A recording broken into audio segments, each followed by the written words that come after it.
मैं एक दिन एक अखबार देख रहा था, उसमें एक बुजुर्ग की बात मैंने पढ़ी कि एक बुजुर्ग खाट पे बैठे हुए थे, रसोई में कुछ बर्तन गिरने की आवाज़ आई जो उसके नौकर से गिर गए थे और वो झटके से उठे नाराज होने के लिए और वो गिर पड़े।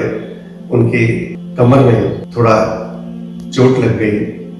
उन्होंने नौकर को बुलाया और कहा कि तुम जल्दी से जाओ और डॉक्टर को बुला के लाओ। नौकर गया, डॉक्टर को बुला के लाया और डॉक्टर ने कहा कि थोड़ी चोट लग गई है, इसके लिए ये दवाइयाँ और इंजेक्शन मंगवा लीजिए। उसने नौकर को भेजा कि जाओ दवाइयाँ और इंजेक्शन ले आओ। नौकर चला गया तो उन्होंने कहा कि 1 महीना आपको खाट पे सीधा लेटे रहना पड़ेगा क्योंकि चोट ऐसी है कि इससे ठीक नहीं होगी। उसने कहा कि बाकी तो ठीक है, दवाइयाँ इंजेक्शन वगैरह तो आ जाएंगे, लेकिन 1 महीना मेरा सीधा लेट के रहना ठीक नहीं, क्योंकि मैं ट्यूशन पढ़ाता हूँ और तभी मेरे घर का गुजारा चलता है। मैं अकेला रहता हूँ और मेरे कमाई का और कोई साधन भी नहीं है। डॉक्टर ने ध्यान से देखा और कहा कि आप मास्टर रामदास हैं? उन्होंने कहा कि हाँ, मेरा नाम रामदास है, मैं मास्टर हूँ, स्कूल में था मास्टर, अब तो रिटायर हो गया हूँ। तो डॉक्टर ने कहा कि आपको याद है आपके क्लास में एक स्टूडेंट पढ़ा करता था, उसको आप कभी घर भेजते थे रोटी लेने के लिए और कभी भेजते थे किताब लेने के लिए, कभी पेन लेने के लिए, आपको याद है? मैं वही स्टूडेंट हूँ, अब मैं डॉक्टर हो गया हूँ। उन्होंने कहा कि ऐसा था तो सही, लेकिन मुझे अच्छी तरह तो याद नहीं है, बहुत सालों की बात है, लेकिन हाँ ऐसा एक स्टूडेंट था। तो उसने कहा कि मैं वही हूँ।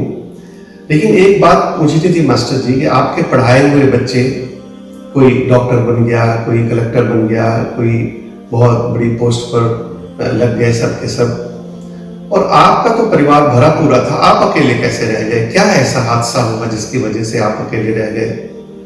मास्टर जी ने बताया कि बेटी थी, उसकी तो शादी हो गई, वो चली गई।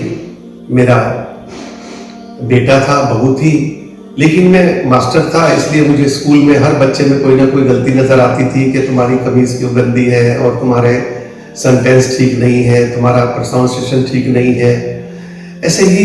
और घर में आके भी मैं बहू को जो चीजें सही नहीं लगती थी उनको ठीक करवाता था, या बेटे से भी। तो फिर एक दिन वो दुखी हुए और वो अपनी बहू को लेके चला गया। हाँ, मेरी पत्नी मेरे साथ बहुत सालों तक बाद में भी रही, लेकिन एक दिन मैं आया और घर में हंसी की आवाज अंदर आ रही थी।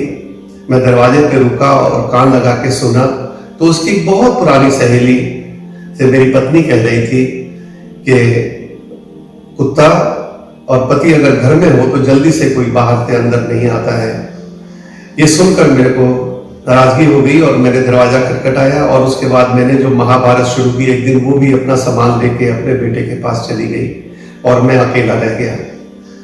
उसने कहा, मास्टर जी आपके पढ़ाए हुए बच्चे इतने बड़े बड़े पोस्ट पर हैं, आपको नहीं लगता कि कहीं आपसे कोई भूल हुई है जिसकी वजह से आप अकेले रह गए?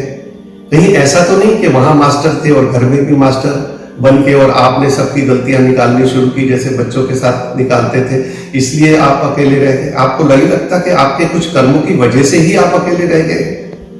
मास्टर जी थोड़ा सोच में पड़ गए और उन्होंने कहा कि बेटा, मैंने पहले तो ऐसा कभी नहीं सोचा था, लेकिन आज तुम्हारे कहने के बाद मुझे लग रहा है कि मेरे ही कर्मों के हिसाब से कहीं ना कहीं कुछ भूल रह गई है जिसकी वजह से मैं आज अकेला रह गया हूँ।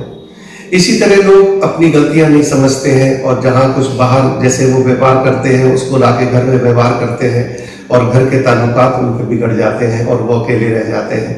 उनको पता नहीं लगता कि गलती कहाँ हुई है। अगर वो अपनी गलतियों को एक बार पकड़ लें और उसके साथ ठीक करना शुरू कर दें तो मुझे लगता है कि घर के सब आनंद पूर्वक और तृप्त रह सकते हैं और अपने आनंद से अपने जीवन को व्यतीत कर सकते हैं।